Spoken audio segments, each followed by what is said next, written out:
በጣም የሚደንቅ ነው። ታላቁ ባለቀለበታማ ፕላኔት ከፊቴ ታገኛል። የሚያብረቀርቅና ባለ ህብረ ቀለማት ነው። የስራ ተመልከት፣ ፕላኔቶች የሚሽከረከሩበት ምህዋር።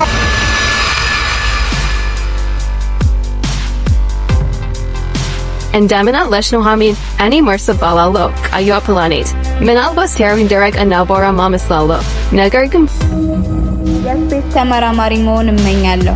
ጨረቃ፣ ፀሐይ፣ በአጠቃላይ ዩኒቨርስ እንዴት የሚያስደምሙ ናቸው። በነገው ዕለት ታላቅ እህቴ ወደ ስፔስ ልትወስደን ነው። ሁሉ እስከማይ ድረስ እጅግ በጣም ጓጉቻለሁ።